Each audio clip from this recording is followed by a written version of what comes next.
Assalamualaikum warahmatullahi wabarakatuh. Selamat berjumpa kembali dengan saya pada topik diskusi yakni Micellar Delivery System. Pada topik diskusi kita kali ini nanti kita akan berdiskusi dalam beberapa bagian. Pada bagian pertama kita akan mendiskusikan terkait dengan konsep dasar dari Micellar Delivery System. Jadi, Micellar Delivery System ini merupakan suatu sistem delivery yang paling sederhana dan paling unik, tapi bisa kita modulasi, bisa kita modifikasi menjadi suatu sistem penghantaran yang advanced, utamanya untuk Smart Delivery System. Ketika kita berdiskusi terkait dengan Micellar Delivery System, maka ada hal penting yang perlu kita pahami terlebih dahulu terkait dengan karakteristik dari struktur amfifilik. Nah, struktur amfifilik ini merupakan suatu struktur di mana pada struktur ini memiliki gugus yang memiliki karakteristik hidrofilik dan ada bagian gugus yang memiliki karakteristik lipofilik. Jadi, ketika ada suatu gugus yang memiliki karakteristik hidrofilik dan ada gugus lain yang memiliki karakteristik lipofilik, itu kita sebut dengan surfaktan. Nah, umumnya seperti itu. Jadi, ketika ada suatu senyawa punya gugus hidrofilik, punya gugus hidrofobik, itu nanti berperan sebagai surfaktan. Kenapa surfaktan ini sangat penting sekali? Karena surfaktan ini sebenarnya itu adalah suatu senyawa yang mana senyawa ini memiliki karakteristik tadi, dia mampu larut di air dan dia juga mampu larut di minyak. Karakteristik ini yang menjadikan suatu senyawa itu unik, artinya dia akan memiliki behavior tertentu. Dan ketika kita berdiskusi terkait dengan surfaktan dari sediaan berbasis larutan, kemudian dari sediaan berbasis suspensi, dari sediaan berbasis emulsi, itu pasti distabilkan oleh suatu surfaktan. Kemudian si surfaktan ini merupakan suatu senyawa yang mana senyawa ini bisa memiliki fungsi yang bermacam-macam sekali. Seperti yang sudah kita diskusikan tadi, bahwa surfaktan itu memiliki multifungsi pada berbagai macam sediaan. Yang mana si surfaktan ini sangat berperan sangat dominan sekali terhadap Micellar Delivery System. Karena surfaktan ini ketika nanti dia beragregasi akan membentuk suatu droplet, yang mana droplet ini kita sebut dengan sistem micel. Jadi micellar itu adalah agregasi dari surfaktan. Itu simpel ceritanya seperti itu terkait dengan surfaktan dan micellar. Jadi ketika suatu molekul amfifilik itu nanti kita masukkan ke dalam air dan dia nanti akan teragregasi. Nah, sifat agregasinya ini bersifat self-assembly. Jadi dia bisa bergabung sendiri-sendiri tanpa adanya modulasi apapun. Kenapa bisa demikian? Karena untuk menstabilkan energi Gibbs-nya, dia harus berinteraksi dengan surfaktan yang lain. Sehingga apa? Nanti energi Gibbs-nya akan turun. Ketika energi Gibbs-nya ini akan turun, dia akan relatif lebih stabil. Pada sistem ini nanti yang kita sebut dengan micellar tadi. Bahwa micellar ini merupakan suatu sistem yang mana sistem ini terdiri dari agregasi senyawa amfifilik. Jadi, dia merupakan agregasi senyawa amfifilik. Jadi senyawa yang gugusnya hidrofil tadi akan keluar di bagian luar jika larutnya air, sedangkan gugus yang hidrofob itu nanti akan masuk di dalam intinya. Nah, itu ketika larutan kita berbasis air. Ketika larutan yang kita gunakan itu berbasis minyak, apa yang terjadi? Nanti terbentuk inverse micellar. Artinya, strukturnya dibalik, yang hidrofilik di dalam, kemudian yang lipofilik di luar. Itu adalah suatu agregasi sistem amfifilik. Jadi saya tekankan sekali lagi bahwa surfaktan dan micellar ini terkait, tapi micellar belum tentu surfaktan. Kenapa? Karena senyawa amfifilik itu bisa surfaktan atau polimer. Nah, yang mana nanti kita berdiskusi lebih lanjut di sini si miselar ini bisa termasuk dari polymeric nanopartikel atau lipid base nanopartikel. Kemarin sudah kita diskusikan ya, bahwa surfaktan itu umumnya merupakan suatu senyawa yang memiliki gugus hidrofilik dan gugus lipofilik. Lipofiliknya dari mana? Dari asam lemak. Sedangkan hidrofiliknya merupakan substitusi gugus atau bagian hidrofil.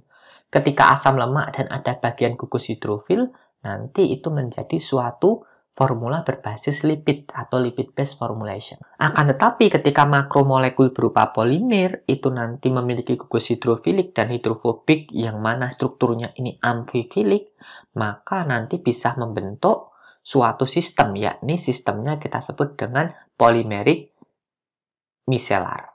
Antara polimer dan surfaktan ini memiliki karakteristik yang berbeda nanti. Ketika polimernya ini nanti membentuk suatu micellar dan surfaktannya ini akan membentuk suatu micellar, karakteristiknya akan berbeda. Karakteristik ini nanti yang akan bisa kita modifikasi lebih lanjut, utamanya ketika kita mengembangkan polymeric micellar system ini atau nanopolymeric micellar system ini. Jadi, ketika suatu micellar itu nanti bisa dikembangkan lebih lanjut dengan polimer, maka fungsinya akan lebih meluas. Kenapa? Karena keterbatasan polymeric nanopartikel kemarin itu adalah permasalahan loading. Loadingnya sangat kecil sekali. Kalau kita desain dengan model micellar seperti ini loading tidak akan relatif lebih bermasalah dibanding polymeric nanopartikel kemarin. Ketika kita desain menjadi suatu surfaktan, ya bisa saja ukurannya pasti lebih kecil dibandingkan nanoemulsi. Jadi micellar delivery system ini sangat menguntungkan sekali ya, utamanya ini bisa kita manfaatkan untuk berbagai macam aplikasi, untuk adsorbin bisa, kemudian dia juga bisa kita gunakan untuk mendeliverikan suatu obat. Oleh karena itu, pada micellar delivery system ini kita harus pahami terlebih dahulu kunci utama terbentuk suatu sistem misel, yakni baik itu polimer atau surfaktan, dia memiliki karakteristik amfifilik. Artinya dia punya gugus hidrofobik dan punya gugus hidrofilik. Jadi gambaran suatu micellar itu seperti yang saya paparkan di gambar ini, bahwa ketika terjadi agregasi itu nanti gugus hidrofobik, otomatis kalau gugus hidrofobiknya di dalam, maka sistem ini berbasis air. Kemudian gugus hidrofiliknya akan berada di luar. Maka nanti obat-obat yang bersifat hidrofilik itu bisa terinkorporasi di bagian hidrofiliknya. Kemudian obat-obat yang bersifat hidrofobik itu nanti akan terinkorporasi dalam struktur amfifiliknya. Jadi, di sini bisa kita modifikasi nanti untuk mendeliverikan suatu obat, baik obat hidrofilik ataupun baik obat hidrofobik. Umumnya nanti juga bisa kita gunakan untuk mendeliverikan makromolekul, kemudian nanti bisa juga kita mendeliverikan suatu sistem yang mana sistem ini biasanya ada konjugat. Misalkan obat A hidrofobik, obat B ini sebagai penunjang obat A. Nah, obat B ini bersifat hidrofilik. Jadi yang awalnya hidrofobik, yang kedua hidrofilik. Ini bisa kita kombinasikan dalam dua sistem terapi di dalam satu sistem delivery. Ini sangat menguntungkan sekali. Kenapa? Karena di bagian micellar ini, baik inti ataupun baik permukaannya, ini memiliki proporsi yang sangat besar. Berbeda dengan nanoemulsi kemarin. Nanoemulsi itu utamanya adalah oilnya, pembawanya adalah minyak. Sedangkan surfaktan itu hanya penstabil saja. Namun di sini merupakan agregat dari surfaktan. Jadi adanya proporsi gugus hidrofilik dan hidrofobik di sini setimbang. Kemudian pada sistem ini yang kita perlu pelajari lebih lanjut, yakni sistem ini self-assembly. Jadi dia terbentuk secara sendiri, secara natural behavior. Ya, itu adalah kunci-kunci utama dalam kita mendesain suatu sediaan micellar. Artinya, saya tekankan sekali lagi bahwa micellar delivery system ini akan membentuk suatu sistem micellar jika ada senyawa dengan struktur amfifilik, kemudian micellar ini bisa terbentuk secara self-assembly. Jadi dia terbentuk secara sendiri, seperti kayak kita membuat safe nano emulsion. Kita masukkan prekonsentrat itu nanti ke dalam air, dia akan bentuk nano emulsi sendiri. Sama seperti ini, surfaktan kita tambahkan ke air, nanti akan membentuk suatu sistem yang kita sebut dengan sistem nanomicelar. Kemudian, dasar fundamental yang perlu kita perhatikan dalam mendesain suatu sediaan nanomicelar, yakni harus kita perhatikan yang kita sebut dengan critical micellar concentration. Karena di sini ini merupakan faktor yang sangat kritis sekali, sehingga kita harus belajar lebih terkait dengan bagaimana pembentukan dari suatu misel. Jadi ketika surfaktan itu kita tambahkan di dalam suatu medium, mediumnya tidak lain adalah air, kita tambahkan sedemikian rupa, kalau jumlahnya sedikit, dia akan terdispersi. Jadi surfaktan ini bisa terdispersi, bisa teradsorpsi di permukaan. Jadi seperti sediaan suspensi itu, kalau kita tambahkan surfaktan di bawah CMC, di bawah critical micellar concentration, maka nanti surfaktannya ini akan teradsorpsi di permukaan partikel yang terdispersi. Kalau dia nanti kita tambahkan dalam jumlah yang berlebih di atas konsentrasi CMC-nya, maka dia nanti akan bentuk agregat, membentuk agregasi. Nah, agregasi ini nanti yang mana kita sebut dengan micellar tadi. Micellar ini merupakan agregasi dari suatu surfak. Berarti CMC ini merupakan batasan konsentrasi kritis di mana surfaktan itu dalam bentuk sistem terdispersi akan membentuk sistem teragregasi. Itu kita sebut dengan CMC. Jadi, surfaktan itu ketika kita tambahkan berlebih, itu nanti lama-lama dia akan mengumpul dengan teman-temannya, membentuk suatu sistem kesatuan.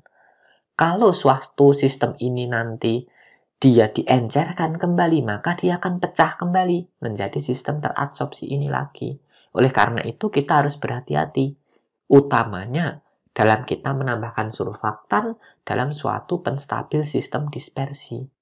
Oleh karena itu, kita harus pahami terlebih dahulu terkait dengan critical micellar concentration ini. Jadi, critical micellar concentration ini perlu kita pahami agar apa? Surfaktan yang kita tambahkan ke dalam sistem itu benar-benar membentuk micellar atau benar-benar menstabilkan sistem. Karena ketika kita desain dan rancang suatu sediaan cair, misalkan ini berbeda, yang bukan kita sasarkan ini terbentuk micellar, itu efeknya berbeda. Contoh kasus sederhana, saya membuat sirup antasida. Sirup antasida otomatis bahannya tidak terlarut, dia tersuspensi, kemudian kita tambahkan bahan pengawet di situ. Kalau konsentrasi surfaktan ini nanti di atas critical micellar concentration, nanti dia akan bentuk micel. Kalau di bawah CMC, dia nanti akan teradsorpsi di permukaan dari partikel yang tidak terlarut tadi, sehingga dia terdispersi sebagai dispersing agent. Akan tetapi pada kasus sebaliknya, ketika dia terbentuk micellar dengan catatan konsentrasinya berlebih, maka bahan-bahan yang bersifat lipofilik itu akan kejerap. Contohnya apa? Tadi misalkan saya gambarkan, si sistem cairan ini mengandung pengawet. Maka nanti pengawetnya itu akan terabsorpsi masuk ke dalam sistem micellar. Kalau pengawetnya masuk ke dalam sistem micellar, dia tidak akan aktif lagi. Oleh karena itu, ini menjadi problem ketika kita tidak pahami yang disebut dengan critical micellar concentration ini. Setiap surfaktan itu memiliki CMC yang berbeda-beda. Kemudian, surfaktan pada lingkungan tertentu, misal ada obat, itu juga ada CMC-nya juga berbeda-beda. Oleh karena itu, CMC ini harus kita pahami. Sekiranya kalau kita tidak paham atau kita tidak tahu CMC secara eksaktinya berapa, kita bisa tahu rentang CMC untuk surfaktan A, rentang CMC untuk surfaktan B. Karena nanti ketika kita mendesain suatu sediaan, jangan sampai sediaan kita ini tidak jadi atau bahkan mutunya ini turun sekali. Contohnya tadi yang saya gambarkan, harusnya sediaan antasida itu tidak tercemar bakteri atau jamur, maka dia nanti tiba-tiba setelah disimpan selama 3 hari, dia muncul bakteri atau jamurnya. Hal ini kenapa? Ya karena antimikrobanya tidak aktif. Kembali lagi ke sistem nanomicellar delivery system, bahwa nanomicellar delivery system ini nanti akan menginkorporasikan obat ke dalam misel. Jadi obat yang masuk di dalam misel nanti itu akan dibawa oleh miselnya. Nah, misel ini bisa kita modifikasi, baik dari surfaktan yang kita gunakan atau polimer. Jadi walaupun yang di sini saya gambarkan adalah suatu surfaktan, nanti bisa juga kita implementasikan CMC ini di dalam sistem polimer. Yang jelas dia punya struktur khusus, yakni dia memiliki struktur yang bersifat amfifilik. Jadi karakteristik utamanya adalah karakteristik amfifilik. Kemudian critical micellar concentration ini sangat menentukan sekali agregasi dari suatu senyawa amfifilik tadi. Jadi ketika konsentrasi dari senyawa amfifilik ini masih di bawah CMC-nya, maka dia tidak akan terbentuk agregat. Tapi ketika suatu konsentrasi dari senyawa amfifilik ini di atas CMC-nya, baik dari surfaktan ataupun polimer, maka dia akan membentuk suatu agregat. Yang mana agregatnya tadi adalah suatu micellar. Nanti micellar ini kita modifikasi sehingga bisa kita manfaatkan berbagai keuntungan dari sistem micellar delivery system ini. Kemudian, bagaimana cara kita mengukur dari suatu CMC? Nah, ini bisa diukur dengan 3 cara. Ada 3 endpoint yang paling sederhana yang bisa kita lakukan untuk mengukur CMC dari suatu surfaktan atau senyawa amfifilik. Yang paling mudah, kita melihat terlebih dahulu tegangan antar muka. Jadi, kuncinya surfaktan ini nanti karena dia punya gugus hidrofilik dan punya gugus lipofilik, nanti kedua gugus ini, baik hidrofilik ataupun lipofilik, ini nanti akan terabsorpsi di dalam permukaan atau pada permukaan suatu senyawa terdispersi. Atau dia bisa menempel pada nanti suatu partikel, itu bisa. Artinya, nanti si surfaktan ini memiliki karakteristik dia akan menurunkan tegangan antar muka. Karena dengan menurunnya tegangan antar muka, maka nanti akan meningkatkan kontak antara cairannya dengan partikelnya, solid dan liquidnya. Jadi penurunan interfacial tension ini sangat berpengaruh sekali nanti terhadap derajat pembasahan. Oleh karena itu, pada sediaan suspensi itu mengaplikasikan suatu sistem, yakni surfaktannya di bawah CMC dengan tujuan menurunkan tegangan antar muka. Bisa jadi itu untuk karakteristik pembasahan, bisa juga itu ditujukan untuk meningkatkan kestabilan dari suatu sistem. Nah, jadi itu terkait dengan tegangan antar muka. Ketika terbentuk suatu CMC, nanti kita ukur, jadi ada larutan, kita tambahkan surfaktan di situ, kemudian kita ukur tegangan antar mukanya. Nanti tegangan antar muka itu bisa kita pahami polanya. Jadi tegangan antar muka itu bisa kita pahami polanya. Yang nantinya dengan meningkatnya konsentrasi senyawa amfifilik yang kita tambahkan, maka tegangan antar muka itu akan turun pelan-pelan.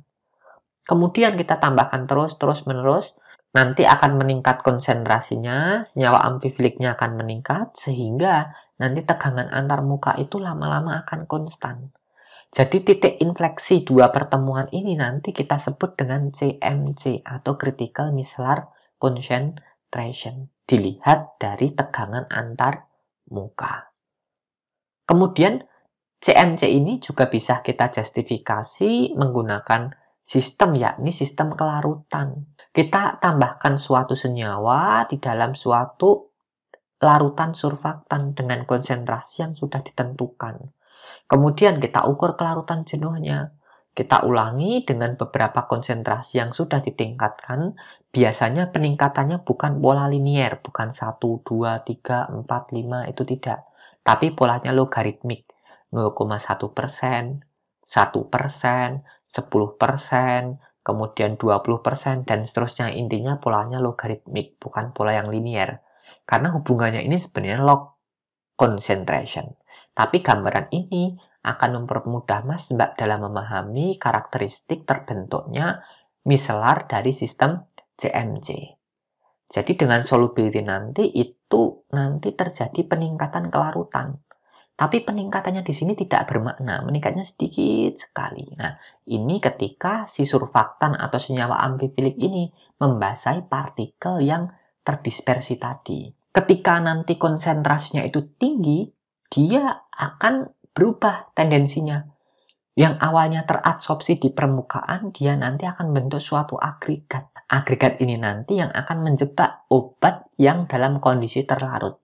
Jadi ketika kita berbicara terkait dengan obat yang memiliki kelarutan dia sukar larut, pasti obat tersebut memiliki kelarutan di dalam air walaupun 1 dibanding 10.000.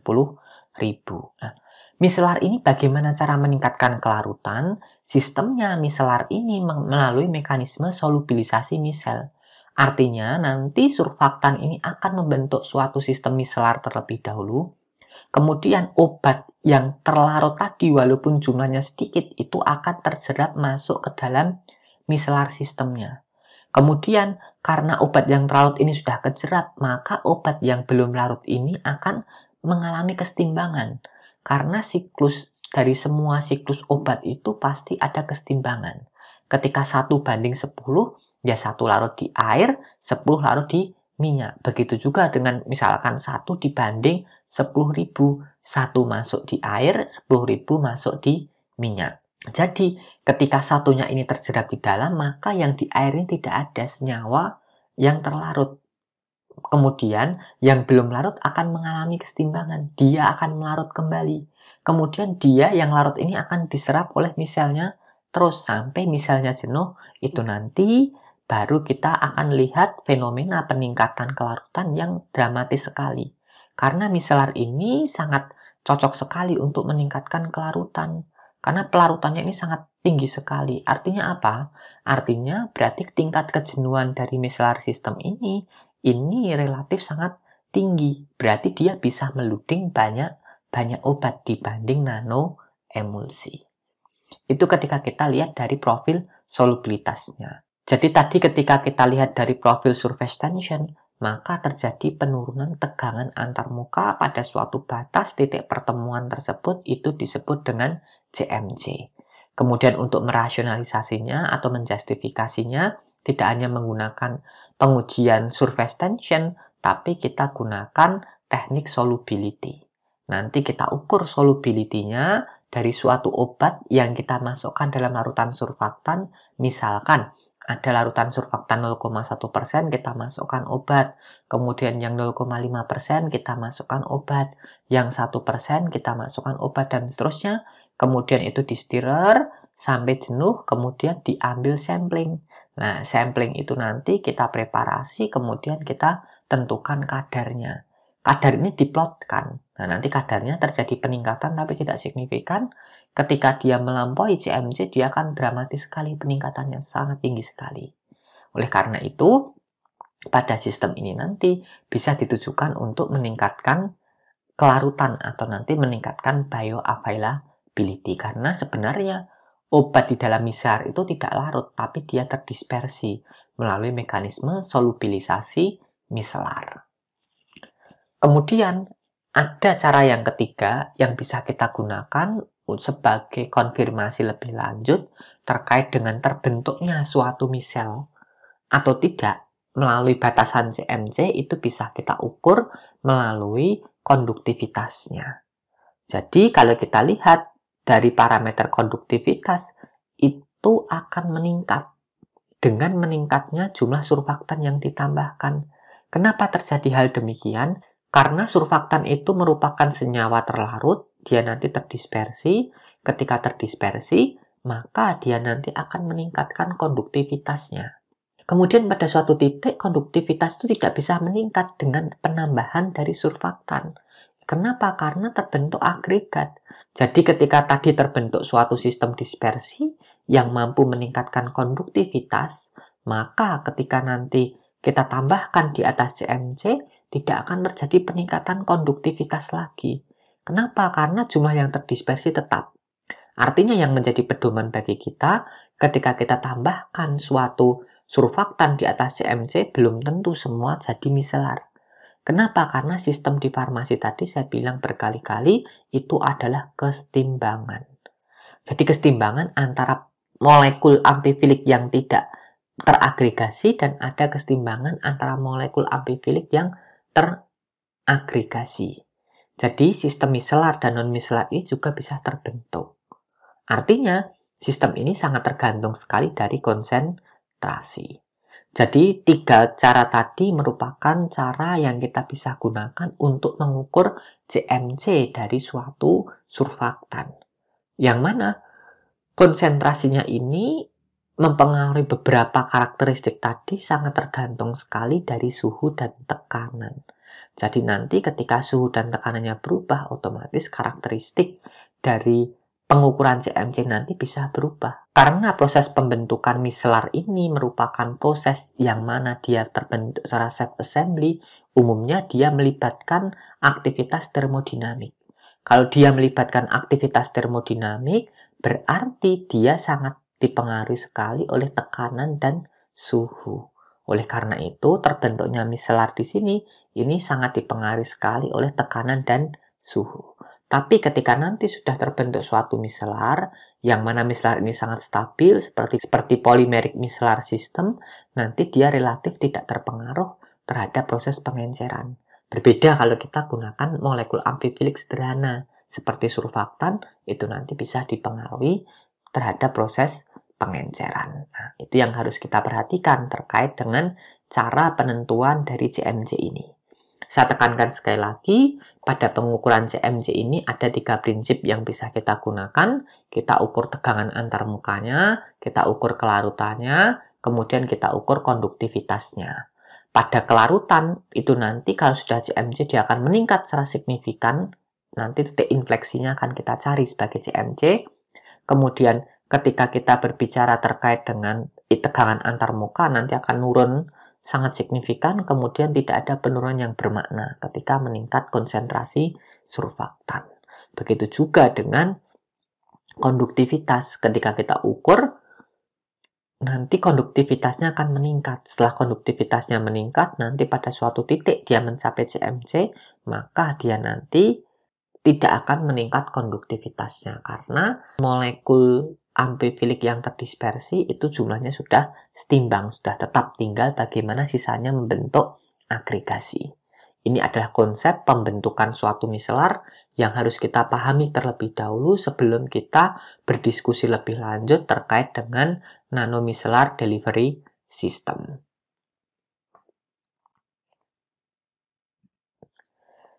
Kemudian ini merupakan gambaran skematis terkait dengan perbandingan beberapa delivery system yang terlibat dari pengaruh surfaktan yang saya paparkan tadi, bahwa ada yang surfaktan base micellar, artinya micellar ini merupakan suatu micellar yang tersusun gara-gara agregasi dari surfaktan real. Jadi misalkan kita tambahkan twin ke dalam larutan jumlah berlebih, nanti akan membentuk agregasi semacam ini. Seperti dia nanti bentuk micellar. Hampir sama dengan nanoemulsi, tapi bedanya nanoemulsi itu tengahnya ada minyaknya. Tapi kalau micellar itu tidak terdapat hal demikian. Begitu juga dengan kita kalau membuat suatu nanoemulsi, surfaktannya ini sangat berlebih, nanti tidak semua dari sistem yang kita buat itu menjadi nanoemulsi. Bisa jadi kelebihan kesetimbangan surfaktan di sini akan membentuk nanomicellar. Nah, ini yang perlu kita perhatikan terkait dengan 2 karakteristik tersebut. Kemudian, ketika kita berdiskusi lebih lanjut terkait dengan micellar delivery system, ini ada 2 sumber. Tadi bersumber dari surfaktan atau lipid, bisa juga bersumber dari suatu polimer. Jadi intinya bisa terbentuk polymeric nanomicellar, bisa terbentuk surfaktan nanomicellar. Tergantung apa yang akan kita gunakan untuk mendeliverikan obat kita. Jadi ketika kita membuat nanoemulsi seperti SNAT itu, ketika kita encerkan dia jadi bening sekali, itu gara-gara surfaktannya berlebih.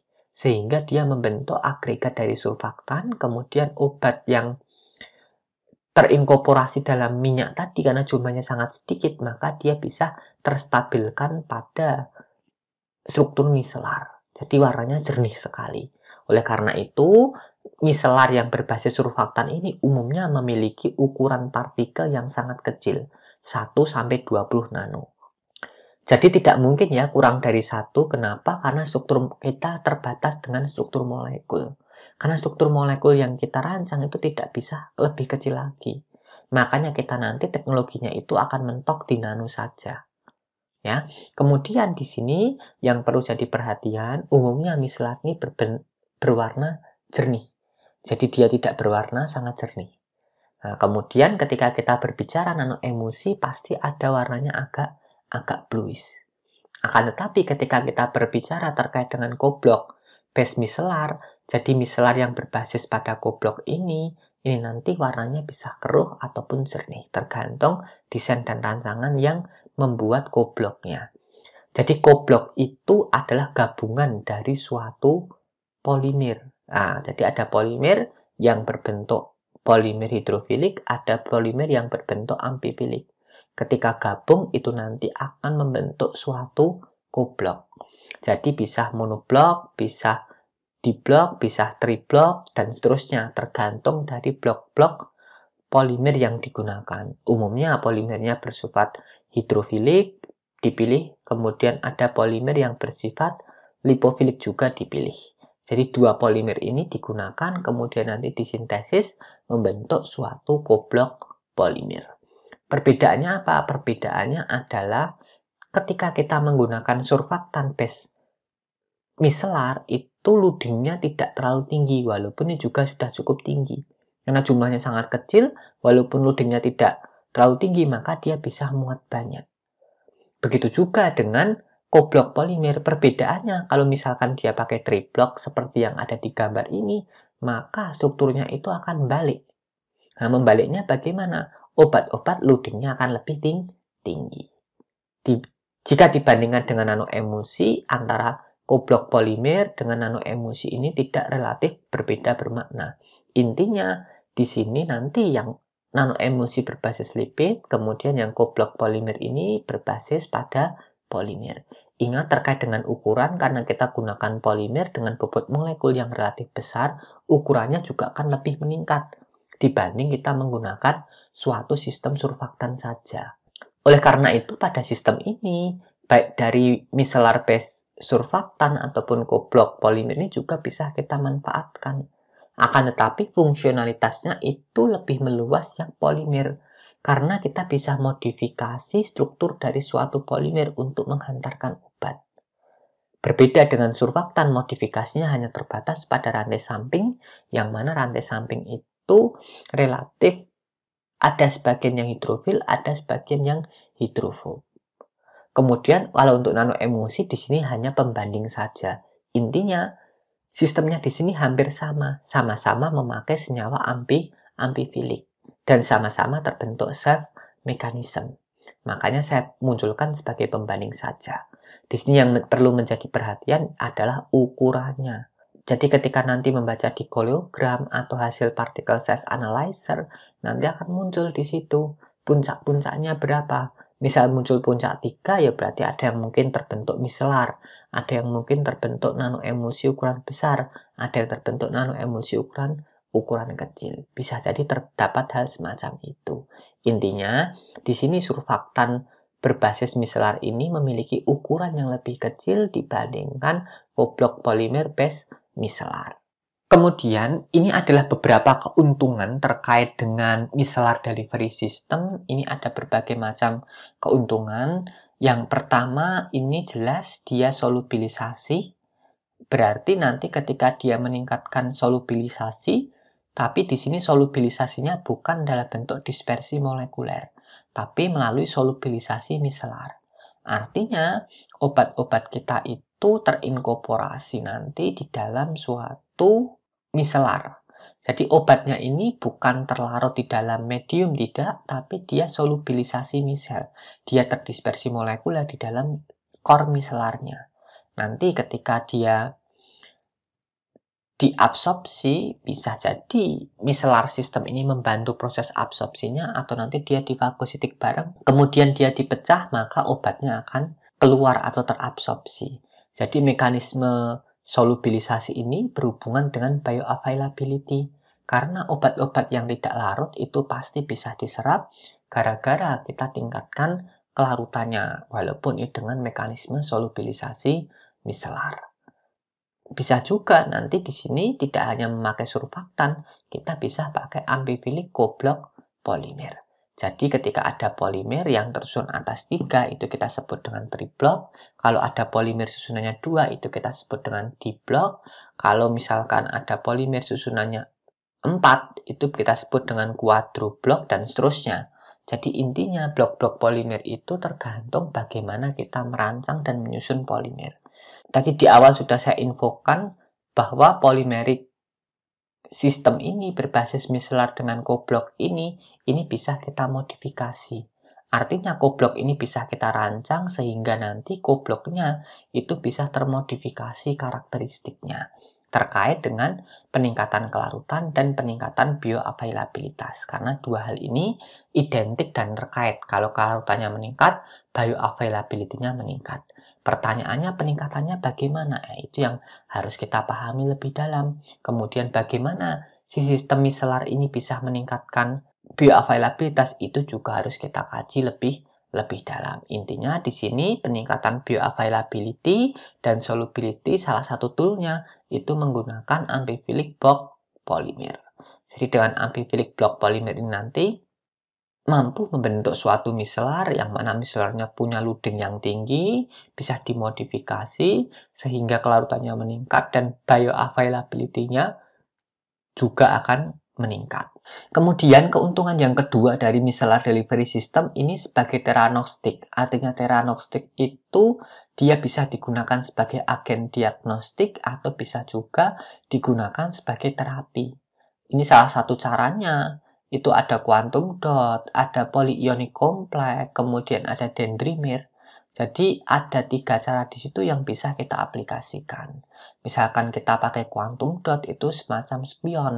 Spion itu adalah nanopartikel dari besi yang diinduksi dengan magnet. Itu relatif lebih kompleks. Bisa juga kita pakai PICS. Artinya PICS ini adalah polyionic complex. Kita menggunakan suatu surfaktan yang mana surfaktan ini anionic, kita kompleks dengan obatnya. Jadi nanti kompleks ini nanti yang akan bisa meningkatkan sistem dari diagnostik baik untuk delivery ataupun bisa juga kita aplikasikan untuk terapeutik. Kemudian kita bisa gunakan dendrimer. Dendrimer itu adalah suatu polymeric nanopartikel, sama bentuknya seperti itu, tapi struktur polimernya itu bercabang-cabang. Jadi struktur polimernya bercabang-cabang dan terdapat celah-celah. Gambaran sederhananya ketika Mas Mbak berimajinasi terkait dengan dendrimer ini strukturnya sama kayak bunga kol. Jadi tengahnya itu intinya, kemudian dia bercabang-cabang, ada rongga-rongganya. Nah nanti obatnya bisa diinkorporasikan lewat situ. Itu menggunakan sistem dendrimer based micellar. Tapi nanti yang digunakan bukan polimer tapi micellar. Kemudian keuntungan selanjutnya ini bisa juga dilakukan target aktif atau pasif. Targeting dari obat ini bisa kita lakukan secara aktif, bisa kita lakukan secara pasif. Untuk pasif nanti berarti emang karena sistem di obatnya ini dibawa oleh sistem seperti EPR, Enhanced Permeability Retention. Jadi dia meningkatkan retensi di dalam saluran sistemik. Kenapa bisa demikian? Karena kalau kita gunakan koblok polimer, dia sifatnya polar, maka akan bisa meningkatkan kemampuan menghindari dari sekresi di renal. Ketika sekresi di renal ini bisa kita turunkan, maka obat ini nanti akan lama berada di dalam sirkulasi tubuh, tapi dia belum terlepas, karena bisa kita target juga secara aktif. Artinya target secara aktif ini nanti obatnya itu bisa lepas hanya ketika polimer yang sudah dimodifikasi menggunakan suatu antigen atau antibody itu nanti bisa menghantarkan secara aktif. Jadi di sini yang jadi pedoman bagi kita bahwa penghantaran atau targeting dari micellar delivery system ini bisa secara pasif ataupun bisa secara aktif. Yang pasif itu berarti nanti obatnya dibawa dengan sistem sirkulasinya, atau yang aktif obatnya itu akan bergerak, berarti kita koplingkan dengan suatu ligan, antibodi, atau polimer. Yang mana targeting ini nanti bisa kita modifikasi juga untuk intraselular uptake-nya atau intraselular delivery-nya. Dengan kita bermain muatan, terkait dengan muatan itu bisa meningkatkan absorpsi dari suatu obat. Kemudian selanjutnya keuntungannya bisa kita lakukan suatu stimulus respon. Jadi polymeric nanopartikel ini bisa kita modifikasi dengan cara apa? Dengan cara kita berikan respon stimulus. Artinya ada beberapa polimer yang bisa kita terapkan, misalkan pH sensitif, termosensitif, fotosensitif, ultrasound sensitif, atau magnetik sensitif. Intinya ketika kita berbicara terkait dengan pH sensitif polimer, nanti ketika kita masukkan dalam suatu medium, ini nanti terjadi perubahan pH, nanti karakteristik polimer juga akan berubah. Misal yang awalnya jernih jadi keruh, yang awalnya encer jadi kental, lah itu adalah suatu karakteristik pH sensitif. Ada yang termosensitif, karena misalkan di luar tubuh suhunya relatif dingin, maka dia bentuknya cair. Masuk di dalam tubuh dengan suhu hangat, dia meningkat viskositasnya jadi gel bentuknya, nanti bisa memperpanjang target aksinya itu bisa. Dari 5 sistem stimuli respon ini, yang paling banyak digunakan dan paling visible hanya 2, pH dan thermal. Untuk foto, ultrasound, dan magnetik itu relatif lebih kompleks dibandingkan dengan si thermal ataupun pH ini. Ini adalah berbagai macam keuntungan dari micellar delivery system. Di sini kita ambil beberapa keuntungan utamanya saja, yang mana intinya dari keuntungan ini sebenarnya itu bisa untuk meningkatkan kelarutan sehingga dia meningkatkan bioavailabilitas. Begitu juga ini bisa juga meningkatkan permeabilitas, yang mana permeabilitas dan kelarutan tadi menjadi dasar untuk meningkatkan bioavailability. Kemudian inti keuntungan selanjutnya ini bisa kita aplikasikan secara diagnostik, jadi kita label dengan suatu senyawa atau radioaktif pada quantum dot-nya bisa. Kemudian bisa juga untuk targeting delivery, yang mana targeting delivery ini bisa dikopling dengan sifat native karakter dari koblok polimer yang kita gunakan. Jadi bisa sensitif pH ataupun bisa sensitif terhadap suhu. Ini adalah beberapa karakteristik keuntungan yang harus dipahami sebelum kita berdiskusi lebih lanjut terkait dengan beberapa sistem dari micellar delivery. Kemudian tadi kita berbicara terkait dengan sistem koblok yang membentuk koblok base polimer. Sebenarnya koblok itu apa? Koblok itu adalah gabungan dari polimer-polimer. Jadi punya saya ini adalah triblok. Kenapa disebut triblok? Karena ada 3 susunan di situ. Ada PLGA, PEG, dan PLGA. Maka dia susunannya ada 3, triblok.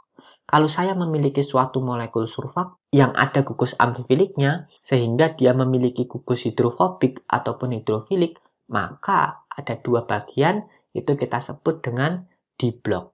Kemudian ada quadrublok, pentablok, dan seterusnya, tergantung beberapa pasang yang kita tambahkan dalam suatu sistem.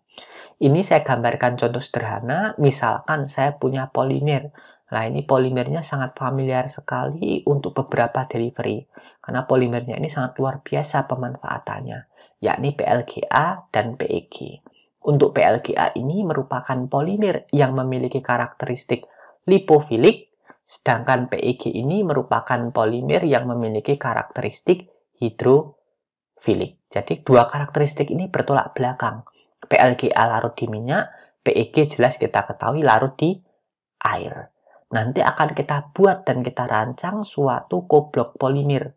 Jadi koblok ini saya sebut dengan triblok. Triblok polimer ini kenapa? Karena ada PLGA, PEG, PLGA. Jadi PLGA di luar, PEG-nya di dalam, dan PLGA-nya di luar lagi. Jadi untuk PLGA-nya ini di luar yang merupakan bagian lipofilik, kemudian PEG-nya di tengah yang merupakan bagian hidrofilik. Nah, cara membikinnya bagaimana? Ini sederhana sekali. Kita ngambil saja monomer-monomernya.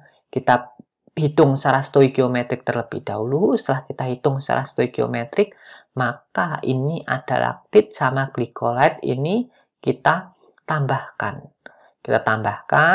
Nanti kita buka rantainya dengan dioksidasi lebih lanjut, kemudian dikatalisis oleh suhu juga, sampai suhu 130 kita tambahkan katalisatornya, stanius 2 etilheksonat, kita tambahkan di situ, sehingga terjadi radikalisasi. Nah, si radikalisasi ini nanti kita tambahkan dengan PEG, sehingga akan terbentuk self-assembly, yakni si PLGA, PEG, PLGA. Karakteristik dari PLGA, PEG, PLGA ini sangat tergantung sekali dari substitusi dari PEG yang digunakan. Misal, di sini saya menggunakan PEG 1000, kemudian besok ada yang menggunakan PEG 400, karakternya akan berbeda. Kemudian di sini nanti setelah ditambah dengan katalisis ini nanti, kita purifikasi, nah nanti akan bentuk PLGA, PEG, PLGA. PLGA, PEG, PLGA ini merupakan suatu polimer yang mana dia bersifat termosensitif. Artinya dia sangat terpengaruh sekali oleh suhu. Nanti ketika kita suhunya di bawah suhu kritisnya, kalau PLGA, PEG, PLGA ini sekitar 37-an, maka nanti dia akan mengental, membentuk suatu gel, sehingga obatnya bisa terlepas lebih lama dibandingkan kita menggunakan sistem biasa. Kemudian setelah terbentuk koblok dan kita purifikasi, biasanya kita lakukan berbagai karakterisasi untuk meyakinkan sudah belum terbentuk koblok yang semacam ini. Bisa kita ukur dari MS-nya, kemudian bisa kita ukur dari FTIR-nya, kemudian bisa juga kita ukur dari interaksi antara karbon dan hidrogen menggunakan C dan H NMR. Jadi ini adalah karakterisasi ketika kita lakukan sintesis untuk membentuk suatu koblok polimer. Yang mana koblok polimer nanti kita tambahkan dengan obat akan membentuk suatu misel. Miselatnya berbeda. Karena ini triblok, jadi ada 3 blok. Blok lipofilik, hidrofilik di tengah, lipofilik. Maka ketika kita tambahkan di dalam medium yang memiliki air yang tinggi atau medium berair, maka self-assembly dari si polimer ini akan unik sekali. Jadi kobloknya ini akan menyusun unik sekali. Nanti akan terjadi folding atau menggulung. Jadi yang lipofilik nanti akan masuk di bagian lipofilik, kemudian yang PEG hidrofilik ini akan berada di luar. Walaupun strukturnya ini agak aneh, tapi dia sangat menguntungkan. Kenapa? Nanti bisa meningkatkan loading dengan cara menjebak obat yang sudah terjebak di bagian gugus hidrofiliknya. Sehingga nanti obatnya bisa loadingnya lebih meningkat dibandingkan yang lainnya. Intinya di sini yang perlu kita pahami bahwa self-assembly dari suatu blok polimer itu sangat tergantung dari kobloknya. Di sini yang saya contohkan adalah triblok PLGA, PEG, PLGA, karena saya sudah pernah membuat ini. Jadi saya paham karakteristiknya, bagaimana si shifting dari pH-nya, bagaimana pembentukan micelarnya, ini bisa kita pahami lebih lanjut. Kemudian pada sistem ini membentuk nanomicelar dengan kondisi yang unik sekali. Akan tetapi sistem ini mampu menghantarkan obat dengan sangat efisien, misalkan tetes mata, yang awalnya itu kita teteskan dalam bentuk larutan, kemudian setelah kontak dengan mata, suhunya meningkat, nanti agak bentuk gel, viskositasnya meningkat, sehingga lama efeknya itu bisa lebih terkendali dibanding kita teteskan, kemudian nanti kesapu oleh air mata. Itu contoh sediaan untuk optalmik dari polimer koblok ini. Nanti kita akan berdiskusi lebih lanjut terkait dengan proof of concept dari beberapa sistem polymeric nanopartikel ini. Akan tetapi, kemudian ini perlu ditekankan berkali-kali di sini bahwa pembentukan dari self-assembly dari polimer ini sangat tergantung sekali dari kobloknya. Jadi koblok ini sangat menentukan pembentukan micelarnya, sistemnya bagaimana, itu sangat tergantung dari struktur kobloknya. Demikian diskusi kita pada bagian pertama, nanti akan kita lanjutkan pada bagian kedua terkait dari proof of concept dari misalnya delivery system. Akan tetapi di sini perlu saya review sekali lagi. Yang pertama, misalnya delivery system itu mampu terbentuk karena adanya senyawa amfifilik. Yang mana senyawa amfifilik itu memiliki gugus hidrofilik dan punya gugus lipofilik. Kemudian ada berbagai macam keuntungan terkait dengan delivery system dari sistem delivery nanomicellar ini.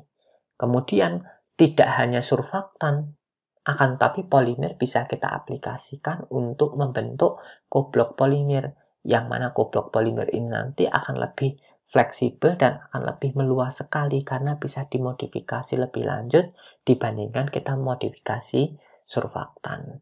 Demikian diskusi kita. Semoga kita dalam kondisi sehat selalu dan jangan lupa untuk berbahagia. Assalamualaikum warahmatullahi wabarakatuh.